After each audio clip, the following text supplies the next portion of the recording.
ሰላም ጤና ይስጥልን በመላው የአሜሪካ ግዛት ለምትገኙ የኛ ሰው ትውልደ ኢትዮጵያውያን በሙሉ እንደምን አላችሁ እንደምን ቆያችሁ እንዲሁም ከአሜሪካ ውጭ በተለያየ ሀገር ሆናችሁ ይሄን ዜናና መረጃ እየሰማችሁ ለምትገኙ ሁሉ በቅድሚያ ሰላምታችን በያላችሁበት የዓለም ጥግ ሁሉ ይድረሳችሁ። በዚህ የዜናና የመረጃ ጊዜ ሶስት መደመጥ ያለባቸው ሰበር አንገብጋቢ አስቸኳይ ጊዜ የማይሰጡ መረጃዎችን ይዘን መተናል። የዜናዎቹና የመረጃዎቹን ዝርዝር ከማቅረባችን በፊት ሃይላይቶቹን ቀድመን እንዲህ ለእናንተ እናስደምጣችኋለን። ከአንድ ወር በፊት በአይሲ ፖሊሶች ጭካኔ ከመኪናዋ በኃይል ታፍና የተወሰደችው የባንግላዴሽ ተወላጅ የሆነችውና የአሜሪካ ዜግነት ያላት አሊያ ራህማን አሁን ላይ ከስር ስለተፈታች የፕሬዝዳንት ትራምፕን የስደተኞችን ማሰሪያና ማሰቃያ እንዲሁም የአይሲ ፖሊሶችን ጉድ ለዓለም በሙሉ አጋልጣለች። አሜሪካ እንዲህ ናት እንዴ? ምን አይነት ጉድ ነው የምትሉበትን ቪዲዮ ከመረጃና ከማስረጃ ጋር ይዘነዋል። የሷን ንግግርም ከመጀመሪያው እስከ መጨረሻው የደረሰባትን ስቃይ በሙሉ በዚህ ቪዲዮ እናቀርብላችኋለን። በመቀጠል የሚቀርበው ደግሞ ኢልሃን ኡመር የትራምፕን ግፍ በሚኒሶታ ባልታሰበና ባልተጠበቀ መልኩ አጋለጠች። በሚኒሶታ የደረሰውን ሰብአዊና ቁሳዊ ኪሳራ በዝርዝር ለዓለም አስረድታለች። ክሪስቲን ኖኤም በአስቸኳይ ከስልጣኗ እንድትባረርና እንድትወርድ እንዲሁም የዲፓርትመንት ኦፍ ሆምላንድ ሴኩሪቲ በጀት እንዳይጸድቅም በከፍተኛ ሁኔታ ጠይቃለች። መደመጥ ያለበት ሌላኛው ሰበር አንገብጋቢ አስቸኳይ መረጃ ሆኖ ቀርቧል። ትናንት የነጩ ቤተ መንግስት የኮንግረስ አባላት ውሳኔ አሳልፈዋል። ገቨርንመንት ሸትዳውን ይኖራል ወይስ አይኖርም? በዚህ ላይ ምን ወሰኑ? ምን አጸደቁ? የዲፓርትመንት ኦፍ ሆምላንድ ሴኩሪቲ በጀትስ ምን ሆነ? ጸደቀ ወይስ አልጸደቀም? ከስደተኞች ጋር የተያያዘው ውሳኔስ ምንድን ነበር የሚለውንም ለአድማጭ ተመልካቾቻችን በሚገባ ለማቅረብ ተዘጋጅተናል። የዩቲዩብ ቻናሉን ሰብስክራይብ እያደረጋችሁ ግቡ። እኔ ዜናዎችንና መረጃዎችን ለእናንተም በሚመጥን መልኩ ማቅረቤን እንቀጥላለሁ። የባንግላዴሽ ተወላጅ የሆነችውና በአሁኑ ጊዜ ደግሞ የአሜሪካ ዜግነት ያላት አሊያ ራህማን የፕሬዝዳንት ትራምፕ አስተዳደርና የአይሲ ፖሊሶች በስደተኞች ላይ የሚፈጽሙትን የስር ያፈናና የድብደባ አጠቃላይ ስደተኞችን የማሰቃየት ሂደት በአጠቃላይ በቪዲዮ ያጋለጠችበትን ታሪካዊ ቪዲዮ ዓለም ሁሉ ያለቀሰበትን ቪዲዮ ለእናንተ ከማቅረባችን በፊት ኢልሃን ኡመር ያጋለጠችውን መረጃ ልናስቀድም ነው። ወደሱ ነው በቀጥታ የምንሄደው። ኢልሃን ኡመር በድምጽና በምስል የፕሬዝዳንት ትራምፕን አጠቃላይ በሚኒሶታ ላይ ያደረሰውን ሰብአዊ ቁሳዊና ኢኮኖሚያዊ ኪሳራ ለዓለም ከማጋለጧ በፊት በሶሻል ሚዲያዋ በአንድ መስመር የነጩ ቤተ መንግስት የኮንግረስ አባላት ማለት ነው ለዲፓርትመንት ኦፍ ሆምላንድ ሴኩሪቲ በጀት እንዳይመድቡ በጀት እንዳያጸድቁ ለማድረግ የጻፈቻትን አንዲት መልእክት እናስቀድምላችሁ። Today the House is voting on funding for IC. This rogue agency should not receive a single penny. It should be abolished and prosecuted. እንዳይስተል ነው እንግዲህ መልእክቷን ያስተላለፈችው። ዛሬ ነጭ ቤተ መንግስት ለአይሲኢ የገንዘብ ድጋፍ ምርጫ እያደረገ ነው። ይህ ህገወጥና ግፈኛ ኤጀንሲ አንድም ሳንቲም እንኳን መቀበል የለበትም፣ መፍረስ አለበትና መቀጣትም አለበት ስትል በዚች አጭር አረፍተ ነገር ሐሳቧን ገልጻ ነበር። አሁን ደግሞ በቪዲዮ ነው በሰፊው የመጣችውና በቀጥታ ወደ ቪዲዮ እናልፋለን። I represent Minneapolis, which is currently under occupation. We do not exaggerate when we say we have schools where 2/3 of the students are afraid to go to school. We do not exaggerate when we say we have people who are afraid to go to the hospital because our hospitals have occupying paramilitary forces. We do not exaggerate when we say our restaurants are shutting down because there are not enough people to drive the employees to work and from work.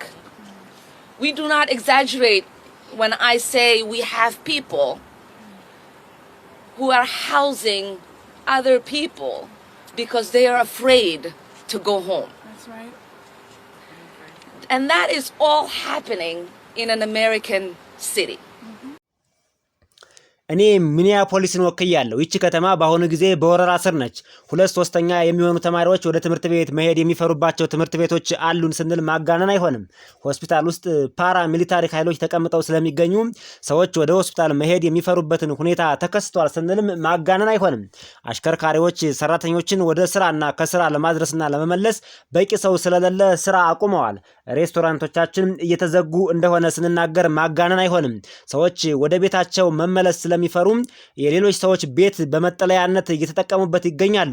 ይሄን የሚያስተናግዱ እንዳሉም ስንናገር ማጋነን አይሆንም። ይህ ሁሉ በአሜሪካ ከተማ ውስጥ እየተካሄደ ያለ ነገር ነው። We have two neighbors, two of my constituents, who were shot by federal agents as cameras recorded. And their president maligned their name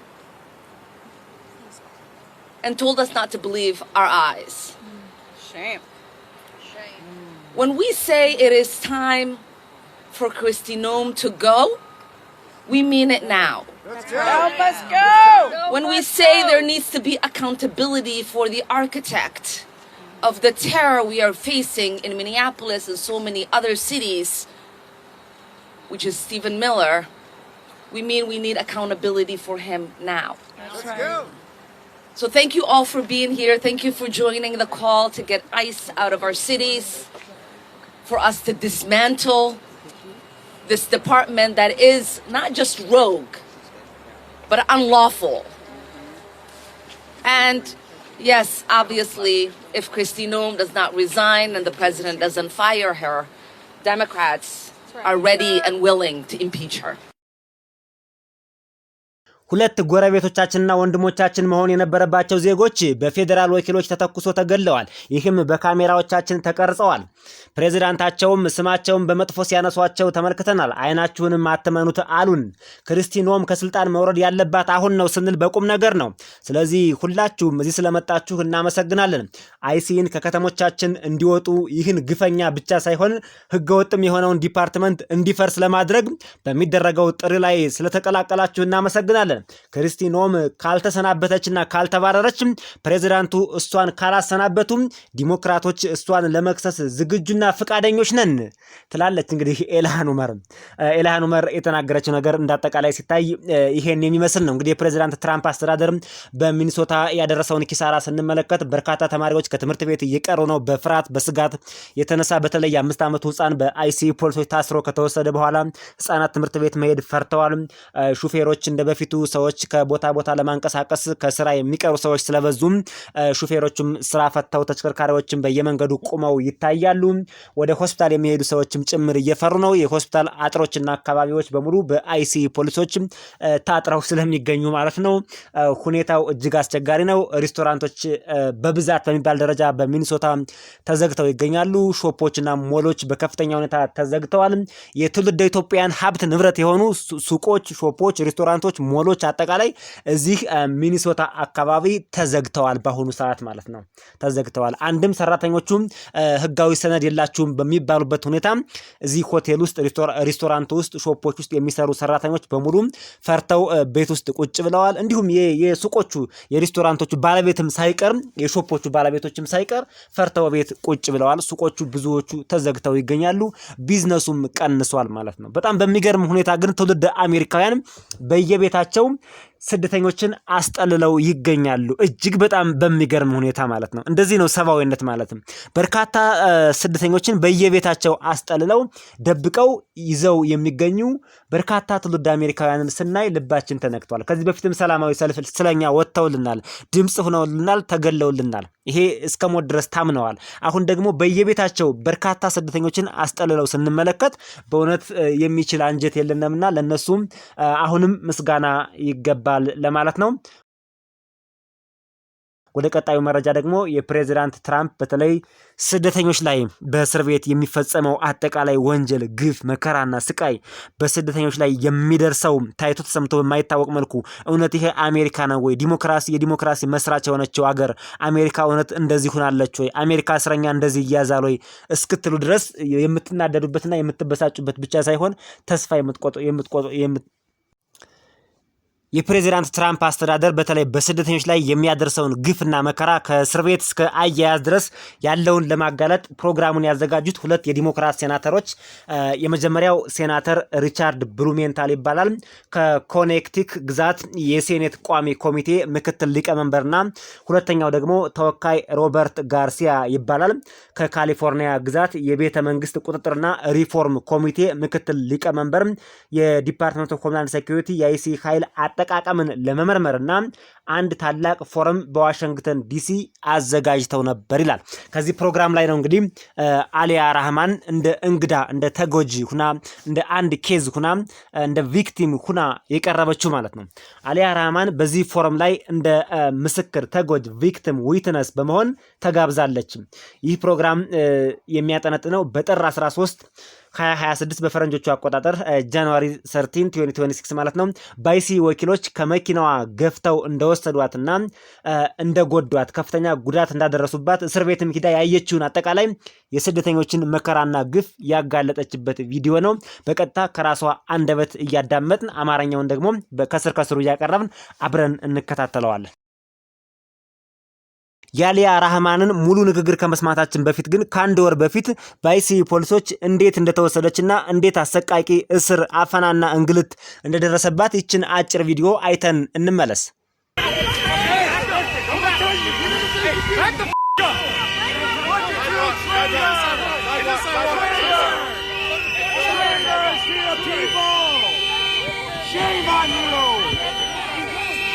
Force is not law.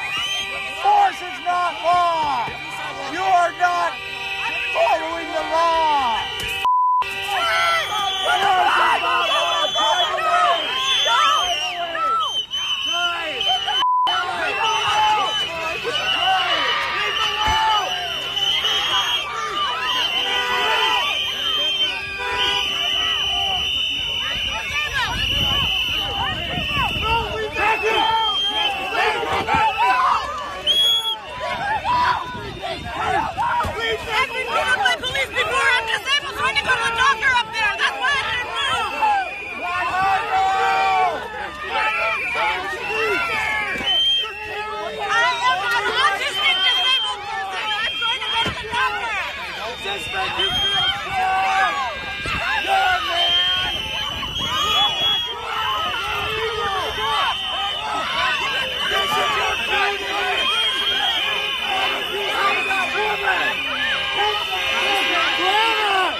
እንደዚህ ነበር ከአንድ ወር በፊት የተያዘችው። አሊያ ራህማን የባንግላዴሽ ተወላጅ ብትሆንም የአሜሪካ ዜግነት ያላት ሴት ናት። ከፍተኛ የሆነ የአንጎል ጉዳት ወይም ብሬን ኢንጁሪ ከዚህ በፊት ነበረባት።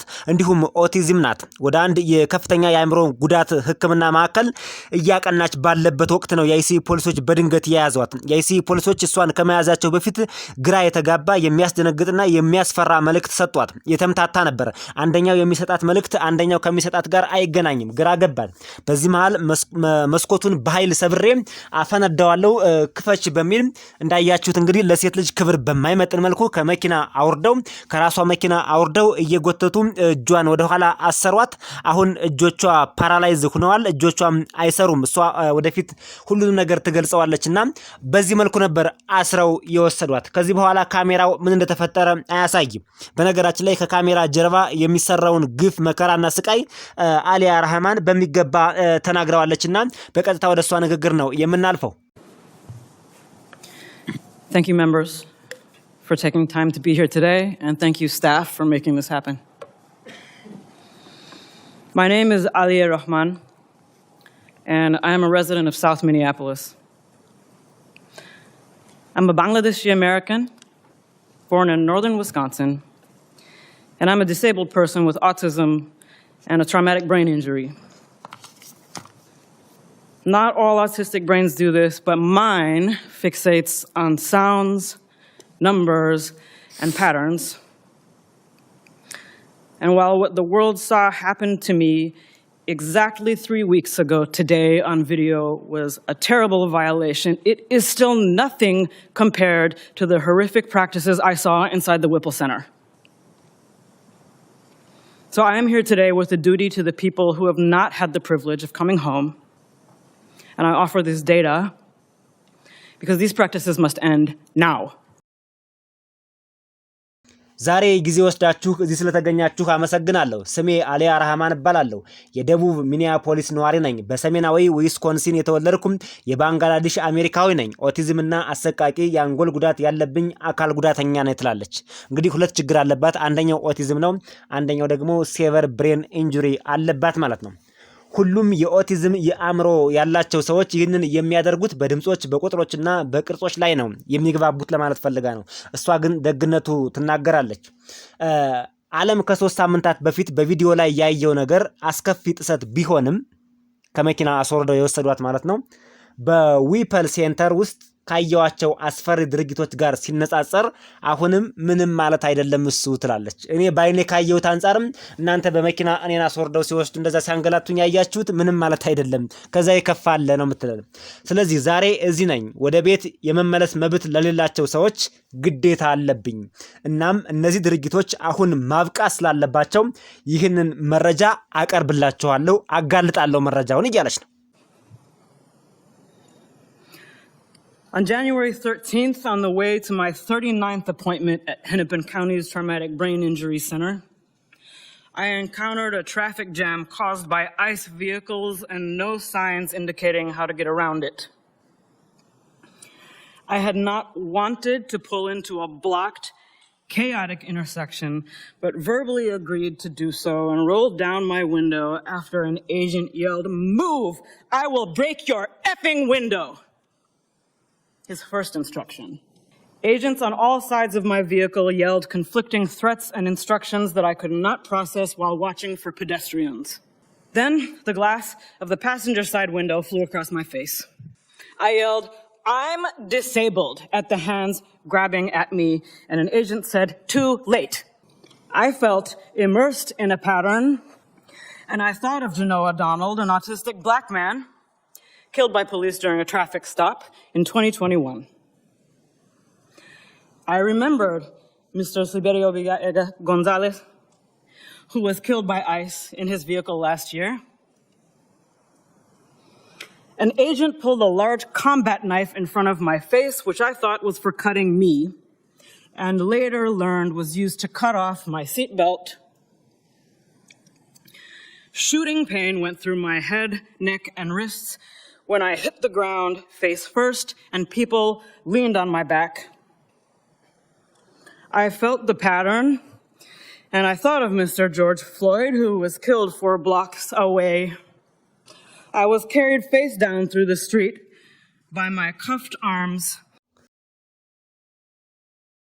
ጥር 13 2026 በፈረንጆች አቆጣጠር በሄኔፒውን ካውንቲ አሰቃቂ የአንጎል ጉዳት ማዕከል ወደ 39ኛ ቀጠሮዬ እየሄድኩ ነበር። ቀጠሮ ነበራት ማለት ነው።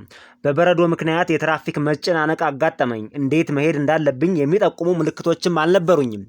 ወደ ተዘጋው ትርምስ መስቀለኛ መንገድ መግባት አልፈለኩም ነበር። ነገር ግን በቃል ይህንን ለማድረግ ተስማምቼ አንድ የአይሲ ወኪል ነው ወደዚህ ያስገባኝ። መስኮቱን አፈነደዋለሁ፣ ሰብረዋለሁ ብሎ ከጮህ በኋላ መስኮቴን ዘጋሁ። ፈርታ ማለት ነው። የመጀመሪያ መመሪያውን ሰጠኝ። በተሽከርካሪ በኩል ያሉትን እግረኛ ወኪሎች ስመለከት ማስኬድ የማልችላቸው እርስ በርስ የሚጋጩ ማስፈራሪያዎችና መመሪያዎችን በጩኸት ሲሰጡ አዳመጥኩ ትላለች። ግራ ገባት ማለት ነው። ኦቲዝም ናት፣ በዛ ላይ ብሬን ኢንጁሪ ያለባት። በጣም ነው ግራ የገባት። ከዚያም የተሳፋሪው የጎን መስኮት የብርጭቆ ስባሪ ፊቴ ላይ በረረ።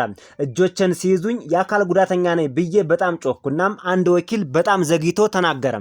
በትራፊክ ማቆያ ወቅት በፖሊስ የተገደለውን ኦቲዝም ያለበትን ጥቁር ሰው ጆኖዋ ዶናልድን በዚህ መካከል አስብ ነበር። አይምሮዋ በጣም ቅዠት ውስጥ ገባ ማለት ነው። በጣም ራሷን ለመሳት ከፍተኛ ደረጃ ውስጥ ገብታለች ማለት ነው። ባለፈው ዓመት በተሽከርካሪ ውስጥ በበረዶ የተገደለውን ሚስተር ሲሊቢዮሪን አስታወስኩ። አንድ ወኪል ፊት ለፊቴ ትልቅ የመውጊያ ቢላዋ አወጣ። ይህም ለመቁረጥ እንደሆነ አስቤ ነበር። እናም በኋላም የመቀመጫዬን ቀበቶ በያዘው ቢላዋ ለመቁረጥ ጥቅም ላይ እንደዋለበት ተረዳው አየው። መጀመሪያ መሬት ላይ ስመታና ሰዎች በጀርባዬ ላይ ተደግፌ ሲመለከቱኝ ጭንቅላቴን፣ አንገቴንና አንጓዬን አጥፈውኝ ነበር ነው የምትለው እንግዲህ በጣም በአሰቃቂ ሁኔታ ነው ሰውን የሚያስሩት። የፖሊሶቹን የመግደል እቅድ እንዳላቸው ተሰማኝ እና 4 ብሎኮች ርቀው የተገደለውን ሚስተር ጆርጅ ፍሎይድን አሰብኩ። የአንጎል ጉዳት እንዳለብኝና የአካል ጉዳተኛ እንደሆንኩ እየጮሁ በካቴኑ እጆችን እግሮችን ታስረው ፊት ለፊት ወደ ጎዳና ተወሰድኩ። አሁን እጆችን በተለምዶ ማንሳት አልችልም፣ ፓራላይዝ ሁኛለሁ ትላለች። እንግዲህ በዚህ ቅጽበት ሲይዟት የሞቱ ሰዎች ናቸው ባይምሮዋ የሚመጡባት። ከዚህ በፊት እንደሷ ኦቲዝም ሆነው በትራፊክ አደጋ የሞቱ እንደዚሁም በፖሊሶች የተጎዱ አጠቃላይ ትራፊክ ቦታ ላይ የሞቱ ሰዎች በሙሉ ፊቷ ላይ ይመጡባታል። ሃሉሲኔት እያደረገች ነበር ማለት ነው። ይሄን ነው እንግዲህ የነገረች። I was never asked for ID, never told I was under arrest, never read my rights, and never charged with a crime. Approaching the Whipple Center, I saw black and brown bodies shackled together, chained together, being marched by yelling agents outdoors. I continue to hear the word bodies because that is how agents refer to us. We're bringing in a body. They're bringing in bodies, 7, 8 at a time. Where do I put them? We can't use that room. There's already a body in there. You have no reason to believe you will make it out alive if you are already being called a body. Agents repeatedly had to stop and ask how to do tasks. I received no medical screening, phone call, or access to a lawyer. I was denied a communication navigator when my speech began to slur. Agents laughed as I tried to immobilize my own neck. I asked for my cane and was told no, pulled up my arms and prodded forward in leg irons by agents laughing and saying, "Walk, you can do it, walk." Agents did not know if the facility had a wheelchair. When I was finally placed in one to be taken to interrogation, an agent taunted, "You were driving, right? So your legs do work." መታወቂያ አልተጠየቅኩም። በቁጥጥር ስር እንደሆንኩኝ ተነግሮኝ አያውቅም። መብቴን አንብቤ አላውቅም፣ ጠይቄያቸውም አላውቅም እና በወንጀል ተከስሼም አላውቅም። ወደ ዊፒል ማዕከል ስቃረብ ጥቁርና ቡናማ አካላት አንድ ላይ ታስረው በሰንሰለት ታስረው ከቤት ውጭ በሚጮሁ ወኪሎች ሲታሰሩ አየሁ። አካላት የሚለውን ቃል መስማት ቀጠልኩ። ምክንያቱም ወኪሎች እኛን ወይም እነዛን ሰዎች የሚጠሩት በዚህ መንገድ ነው። ቦዲስ ነው እያሉ የሚጠሯቸው። ቦዲስ አንዳንዴ አስከሬን የሚሏቸዋል። ቦዲስ ነው የሚሏቸው እና እስረኞች አይሏቸውም፣ ወይም ደግሞ ተጠርጣሪዎች አይሏቸውም። ቦዲስ የሆነ አካላት እንደዚህ እያሉ ነው የሚጠሯቸው። አስክሬን እያመጣን ነው ይላሉ። የታሰሩ ሰዎችን እንደዚህ የሚሉት 7 አስክሬኖችን በአንድ ጊዜ 8 አስክሬኖችን እያመጣን ነው እያሉ በሬዲዮ ይነጋገራሉ። የት ነው የማስቀምጣቸው፣ የት ላርጋቸው እያለ ይጠይቃል። ያንን ክፍል መጠቀም እችላለሁ እያለ የሆነ ስለሆነ ክፍል ይጠቁመዋል። በጣም በሚገርም ሁኔታ ማለት ነው። ይሄን ነው እያደረጉ ያሉት የአይሲ ፖሊሶች። እንግዲህ ከካሜራ ጀርባ ያሉ ስደተኞችን እንዴት እንደሚሰቃዩ የምናስብበት እጅግ አስከፊ ሁኔታ በአሜሪካ ተፈጥሯል። ምንም አይነት የሕክምና ምርመራ፣ የስልክ ጥሪ ወይም ጠበቃ ማግኘት አልቻልኩም። በንግግሬ ያሾፉና ይሳለቁ ነበር። በጣም በሚገርም ሁኔታ ያሾፉባት ነበር፣ ይሳለቁባት ነበር። እናም ይሄ ስለርድ ነው ምንድነው የሚባል ሰዎች ብሬን ኢንጁሪ ሲደርስባቸው አፋቸው ይተሳሰራል። ነርቭ ፕሮብሌም ሲያጋጥማቸው የመናገር ስለርድ ስፒች አይዱ ነው እንደዚህ የሚሉት ቃላት አለና እሱ ተከስቶብኝ ነበር ነው የምትለው።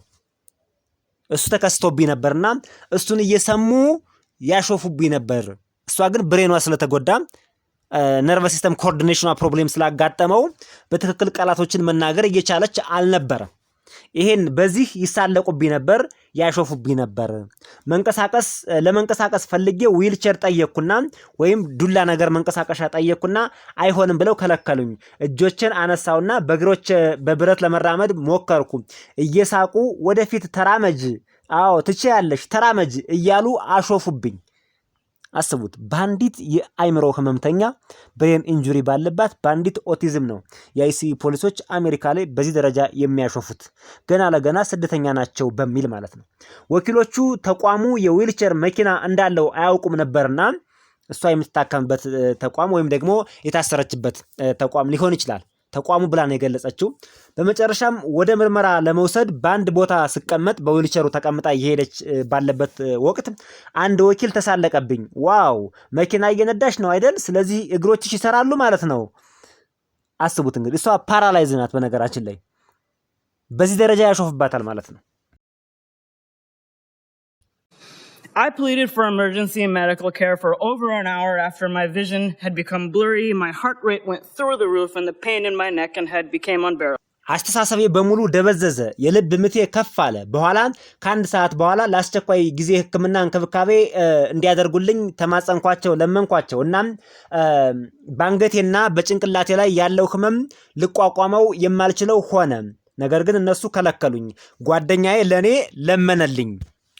ወለሉ ላይ ራሴን ከመሳቴ በፊት የማስታውሳቸው የመጨረሻ ድምጾች ጓደኛዬ በሩን እየመታ ሐኪም እየለመነና ከውጭ የሚሰማ ድምጽም ነበር ትላለች።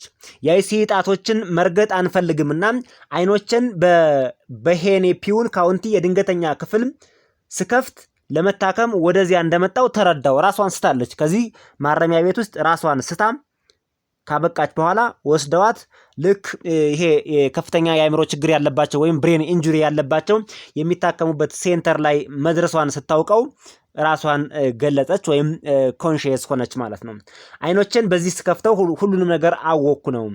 የዲፓርትመንት ኦፍ ሆምላንድ ሴኩሪቲ የእስር በአካላዊ በአእምሯዊና በገንዘብ ደህንነቴ ላይ ያሳደረው ተጽዕኖ በጣም ከባድ ነበር። መኪናዋ ተሰብሮባታል። በአካል ላይ እጇ ፓራላይዝ ሆኗል። በስነ ልቦና ጎድተዋታል። ይሄን ያደረጉባት ማለት ነው። ነገር ግን ከማንኛውም ሰው የበለጠ ሰብአዊ ሕክምና አይገባኝም። በጣም ትሁትና እጅግ በጣም ምስኪን የምትባል ሴት ናት። ይሄ ሁሉ ችግር ቢደርስብኝም ግን እስር ቤት ያየው ስቃይ እዛ ያየዋቸው ሲሰቃዩ ያየዋቸውን ሰዎች ብታዩዋቸው እጅግ በጣም የከፋ ነው እና ከማንኛውም ሰው በላይ ከፍ ያለ እንክብካቤና ሕክምና አልፈልግም፣ እንደ ማንኛውም ሰው መታከም እችላለሁ ነው የምትለው። ምን ያህል ስብዕና ያላት ሴት እንደሆነች አስቡት። ዛሬ እዚህ የመጣሁት በጠንካራ መንፈስና ወደ ቤታቸው ሊመለሱ የማይችሉ ሰዎች ስላሉ ነው። ያው በአይሲዩ ታስረው እስር ቤት የሚሰቃዩ መመለስ የማይችሉ ስላሉ እኔ ግን ስለተመለስኩኝ እና ስለነሱ ግዴታ ማሰብ ስላለብኝ ነው፣ ስለነሱ ድምጽ መሆን ስላለብኝ ነው እያለችን ነው። ከህግ አስከባሪዎች የሚመጣ ጥቃት ለዘመናት በጥቁርና በአገሬው ተወላጆች ማህበረሰቦችና ከ20 ዓመታት በላይ በዲፓርትመንት ኦፍ ሆምላንድ ሴኩሪቲ ተጎጂዎች ላይ ሲደርስ መቆየቱን በጣም አሳዝኖኛል ትላለች። እኛ የሰለጠነ ሀገር ነን ብለን እንጠራለን አሜሪካውያን ማለት ነው። ነገር ግን የህግ አስከባሪ ነኝ የሚል ሰው በሌላ ሰው ላይ ምን ማድረግ እንዳለበት ህጎችን ማወቅ፣ ተጠያቂ መሆን ግዴታ አለበት። አልፈራም እና አይሲዩ ከጠፋ በኋላም ቢሆን በዚህ ችግር ላይ መስራቴን እቀጥላለሁ፣ አልፈራም ትላለች። ድምፅ ሆናለሁ ለሌሎች፣ በኔ ይብቃ እያለች ነው። ሮል ሞዴል ሁና ነው የወጣችው እቺ ሴት። እቺ ሴት ናት እንግዲህ የአሜሪካን እስር ቤት ጉድ ያጋለጠችው። ቀዝቃዛ ሲሚንቶ ላይ ይተኛሉ ብላለች። በቀን አንድ ሳንድዊች ነው የሚሰጣቸው ብላለች። ከዚህ ቪዲዮ ላይ ሳይሆን በሌላ የወጣ ዜናና መረጃ ነው። ኢንተርቪው አድርገዋት ነበር። በቀን አንድ ሳንድዊች ብቻ እየተጣላላቸው ቀዝቃዛ ሲሚንቶ ላይ የሚተኙ ወለል ላይ ብቻ የሚተኙ በጣም ብዙ ቁጥር ያላቸው ስደተኛ ታራሚዎች አይቻለሁ ባይኔ ብላለች። አስቡት። ሕክምና አያገኙም ብላለች። ይሄ አሜሪካን ሀገር የሚፈጠር የታየ አሰቃቂ የእስር ቤት ቆይታ ነው።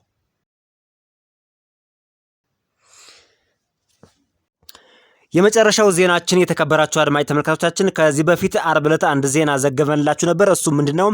ከዚህ በፊት በአሜሪካ ለ43 ቀን የገቨርንመንት ሸትዳውን የሚባል አንድ ነገር አጋጥሞ ነበር። በርካታ የመንግስት ተቋማት ተዘግተው ነበር። በበጀት እጥረት ምክንያት ሳይሆን ባለመስማማት ማለት ነው። በዲሞክራቶችና በሪፐብሊካን መካከል በተፈጠረ አለመግባባት ነበር እሱ የተፈጠረው። እሱ ድጋሜ እንደሚፈጠር ስጋታቸውን በርካታ ትውልደ ኢትዮጵያውያን አስቀምጠው ነበር። ከአርብ ዕለት ጀምሮም የመንግስት ፓርሻል ገቨርንመንት ሸትዳውን የሚባሉ ፕሮግራሞች ተከስቶ ነበር። ይሁን እንጂ እሱ ነገር ትናንት ሰኞ ዕለት የነጩ ቤተ መንግስት የኮንግረስ አባላት ተሰብስበው እንደሚፈቱትና ውሳኔ እንደሚያሳልፉም ገልጸንላችሁ ነበር። ሰኞ ዕለት ውሳኔውን አላሳለፉም። መቼ ነው ያሳለፉት ውሳኔውን? ማክሰኞ ዕለት ተሰብስበው ውሳኔ አሳርፈዋል ማለት ነው። Without objection, the motion is adopted. By a vote of 217 to 214, the House narrowly passed a funding bill to end the partial government shutdown Tuesday.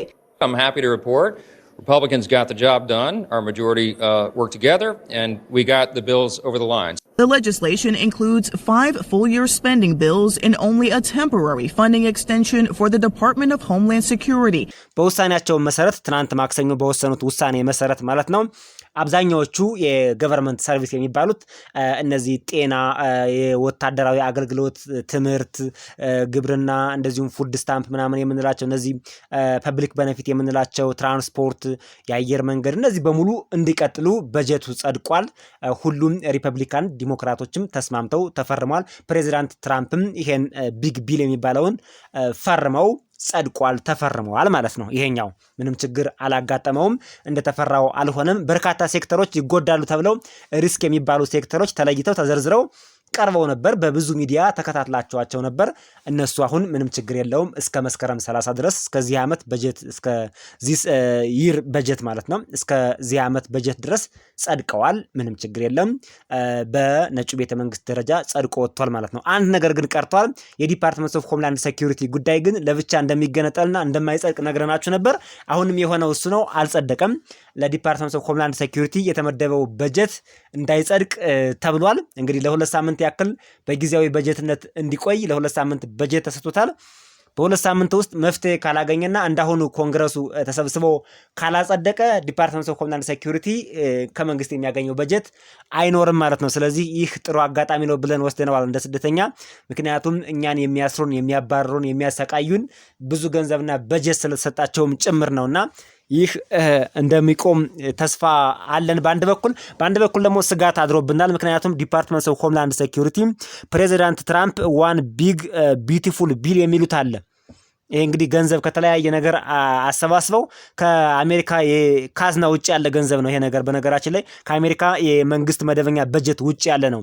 ዋን ቢግ ቢዩቲፉል አክት ይሉታል። ከገንዘቡን እንግዲህ ከየት ከታሪፍ አንዳንዴ ከታሪፍ ነው ይባላል። ስፖንሰር የሚያደርጓቸውም አሉ ፕሬዚዳንት ትራምፕን። እንዲሁም ግሪን ካርድም እየሸጡ ነው፣ በሚሊዮን ብር እየሸጡ ነው፣ ዶላር ማለት ነው። ከዚህ የሚገኝ ትልቅ በጀት አለ አሜሪካን ሀገር። ዋን ቢግ ቢዩቲፉል ቢል የሚለው ፕሬዚዳንት ትራምፕ ማለት ነው። ይሄ ገንዘብ አለ፣ በጣም ብዙ ነው። ከዚህ ገንዘብ ተነስቶ 70 ቢሊዮን የአሜሪካ ዶላር ለዲፓርትመንት ኦፍ ሆምላንድ ሴኩሪቲ ተመድቧል።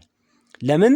ስደተኞችን ለማባረር፣ ለማሰቃየት፣ ለማፈናቀል፣ ቤተሰብን ለመለያየት ታቅዶ የሚሰራበት ይሄ በጀት ተመድቧል። በሚገርም ሁኔታ ማለት ነው። ስለዚህ የኮንግረሱ በጀት ባያጸድቅም እንኳን ዲፓርትመንት ኦፍ ሆምላንድ ሴኩሪቲ የበጀት ችግር አያጋጥመው ነው የሚባለው። አንድ ስጋታችን ይሄ ነው። የበጀት ችግር መቼም አይገጥመውም። ምክንያቱም ከዋን ቢግ ቢዩቲፉል አክት ነፍ ብር ተቀብሏል፣ ነፍ ዶላር ተቀብሏልና ያስቀጥላል የሚባል ስጋትም አለን። ዲሞክራቶች ወጥረው ይዘዋል። እንግዲህ እውነት ያድርገው ይሄ በጀት እንዲቀንስልን እንፈልጋለን። ፕሬዚዳንት ትራምፕ አንዳንድ ማሻሻያዎችን አድርጓል። በነገራችን ላይ ከዚህ ላይ ለምሳሌ የአይሲ ኤጀንቶች ቦዲ ካሜራ እንዲያደርጉ በአስገዳጅ ሁኔታ ወጥቷል፣ ትዕዛዝ ተላልፏል። ይሄ ግን ተግባራዊ የሚደረገው በሚኒያፖሊስ እና በሚኒሶታ ግዛቶች በሚኒያፖሊስ ብቻ ነው። በሌሎቹ አካባቢዎች ተግባራዊ አልተደረገም ገና ከበጀት እጥረት አንጻር የሚል መመሪያ ነው እየወጣ የሚገኘው። ሌላ ግን የተቀየረ ነገር እስካሁን የለም። ሁሉም ባለበት ነው። ያለ ፍርድ ቤት ትዕዛዝ እያሰሩ ነው፣ እያንገላቱ ነው፣ እየመረመሩ ነው። በየቦታው በየመንገዱ ማሰራቸውንም ቀጥለዋል። ቦዲ ካሜራ ብቻ ናት የተፈቀደችው እስካሁን ያየ ነው ማለት ነው። ከዛ ውጭ ሁሉም ቀጥሏል። እንግዲህ ዲሞክራቶች በጣም እየታገሉ ነው። ህዝቡ እየታገለ ነው። እንደምታዩት ሰላማዊ ሰልፍ እየወጣ ነው።